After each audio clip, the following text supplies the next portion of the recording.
नमस्कार, अहाँ सब देख रहे छी SCS न्यूज। हम छी कमलेंद्र झा और खबर के शुरुआत करी और सबसे पहले चली बहादुरपुर प्रखंड मुख्यालय, जहां पैक्स के नामांकन शुरू हो गए और लगभग 7 पंचायत के प्रतिनिधि सब आई अपन नामांकन दर्ज करौलन। बहादुरपुर प्रखंड क्षेत्र के 8 पंचायत में पैक्स चुनाव के डुगडुगी बाज गए, नामांकन शुरू हो गए। पहल दिन 7 पंचायत के उम्मीदवार सब अपन नामांकन दर्ज करलन, जाहिमे प्रमुख रूप से डरहार के पैक्स अध्यक्ष प्रदीप चौधरी शामिल छला। हम अध्यक्ष पद के लिए नामांकन किए हैं और मैं अपना प्राथमिकता क्या दूंगा? मैं अपना प्राथमिकता तो पूरे प्रखंड का लोग देता है। आज अगर पैक्स को कोई पहचानता है तो डरहार से ही पहचानता है, इसमें कोई दुमत नहीं है। जनता के रूबहू हम चलने वाले लोग हैं। आज जो पैक्स में क्रियाकलाप होता है वो शायद जिला में अगर 10 पैक्स का नाम गिनती किया जाएगा तो डरहार का एक गिनती है। मैं अगले बार भी निर्विरोध बना था, इस बार भी जनता लगभग मन बना चुका है। जो कहाँ क्या करे अब ये नहीं कह सकता हूँ जो कि मैं निर्विरोध बनने जा रहा हूँ, क्योंकि समाज है और बहुत सारे जनता हैं। ये 5 साल के अंदर में कितने किसानों की फसल क्षति मुआवजा दिलाए हैं? क्या किसानों को अभी तक किए हैं? हम अभी तक 250 प्रधानमंत्री वाले अप्लाई करवाए हैं और डरहार ऐसे पंचायत में 2000 से 2500 धान आदि प्राप्ति करते हैं।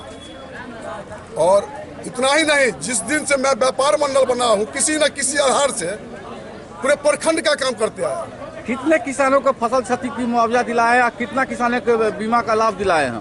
बीमा का लाभ लगभग 70-75 किसान को दिलाया है। और किसाने के लिए क्या प्लानिंग है आपको? किसान के लिए सबसे पहला प्लानिंग हमारा जो है, अब जो किसान को कृषि यंत्र का अभाव है। आप प्राथमिक किस पद के लिए आप नामांकन किए हैं या क्या प्राथमिकता होगी? अध्यक्ष पद के लिए नामांकन किए हैं। पूर्व से भी 5 साल जनता मौका दिए हैं। किस तरह से आपको कहते हैं कि फसल क्षति के लाभ दिलाए हैं और क्या करना योजना है आपकी? हमने सरकार के तरफ से हमको कंप्यूटर मिला तो हम किसान के बुला करके सबको 710 किसान को फसल सहायता बीमा करवाए। उसको लमसम 50% पेमेंट हो चुका है, 50% अभी भी बचल है।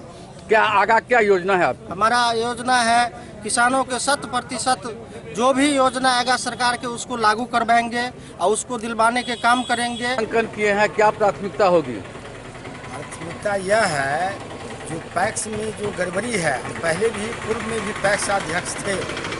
अभी जो सरकार की जो सर्कुलर है पैक्स के साथ जो गड़बड़ी है उसके लिए हम लड़ाई लड़ेंगे।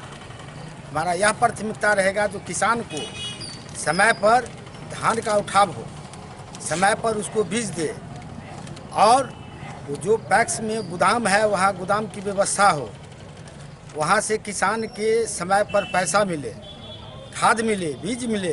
किसान का मुख्य लड़ाई मेरा किसान से संबंधित रहे। किस पद के लिए नामांकन किए हैं, क्या प्राथमिकता होगी? अध्यक्ष पद के। कितने सेट में नामांकन किए हैं? 1 सेट। आप पूर्व में भी अध्यक्ष रह चुके हैं।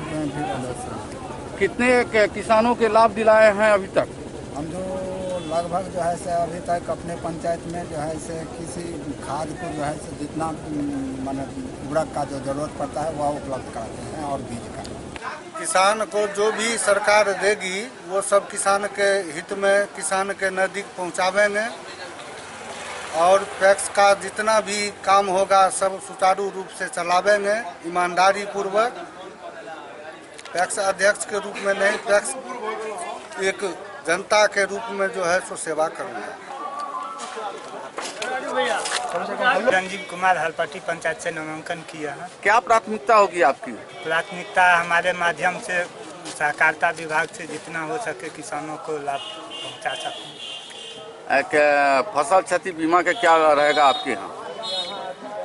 कोशिश करूंगा फसल क्षति बीमा जितना सहकारिता के माध्यम से होगा उतना किसान को। नाम हुआ, किस पद के लिए नामांकन किए हैं? मेरा नाम हुआ राजीव कुमार कुमार गिरी। हमने पीरी पंचायत से अध्यक्ष पद के लिए आज नामांकन किए हैं। क्या प्राथमिकता होगी आपकी? मेरी प्राथमिकता होगा जो किसान, ये जो समिति जो बनी है, खास करके पीरी कृषि खास सहयोग समिति जो बना है, यह किसानों के लिए ही बना है।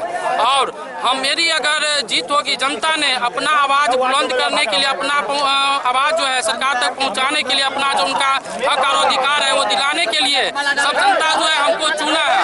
और जनता के लेकर के ही हमने जो है आज नामांकन करवाए हैं। यह जनता का सहयोग है, यह जनता की जीत होगी। और जब यह जीत होगी तो जो उनका जो किसानों को जो उचित फसल मुआवजा हो या फसल का जो मिलता है, क्या कर रहे हैं, फसल का जो बिक्री समय उनका जो हक और अधिकार है वो हम दिलाने का काम करेंगे। किसान भाइयों के लेके मुद्दा को लेकर उतरे हैं। अगर मेरा जीत होता है तो हमारा पारा पंचायत का जितना भी किसान भाई है उसके अच्छे तरीके से आगे बढ़ाने की कोशिश में किसान को लाभ देने के लिए कोशिश करूँगा। नामांकन किए हैं, क्या प्राथमिकता के संग चुनावी मैदान में कूदे हैं? हम अध्यक्ष पद के लिए नॉमिनेशन किए हैं। हम इससे पूर्व भी मैंने 2 बार से अध्यक्ष हैं और जनता के हम नौकर हैं और जनता के उम्मीद लेकर के हम उस मैदान में कूदे हैं। चूँकि हम समझते हैं जनता मेरे लिए भगवान है और उनको काज दिन हो रात हो सुबह हो शाम हो उसके नौकरी हम करते हैं। इसीलिए हम अपने जनता को भगवान मानते हैं। उनके बदौलत आज हम फील्ड में उतरे हैं। आपके यहाँ नामांकन था पैक्स चुनाव के लेकर के, कितने आज नामांकन हुआ है क्या? आज हमारे यहाँ कुल 8 पैक्स का नामांकन होना था, जो 30, 1, 2, 3 दिन में नामांकन होगा 11 बजे से 3 बजे तक। इसमें आज 3 बजे तक में कुल 11 पद के अध्यक्ष पद का नामांकन हुआ है और बाकी कमेटी के जो मेंबर्स हैं उनका भी नामांकन हुआ। क्या कल भी नामांकन होगा? हाँ, राज्य निर्वाचन प्राधिकार की तरफ से निर्देशित किया गया है कि रविवारी अवकाश होने के बावजूद भी इलेक्शन का काम जारी रहेगा। निर्वाचन कल भी 11 बजे से 3 बजे तक। तखन अपने सब देख रहा छलहुँ बहादुरपुर प्रखंड क्षेत्र में पैक्स के नामांकन से जुड़ल खबर।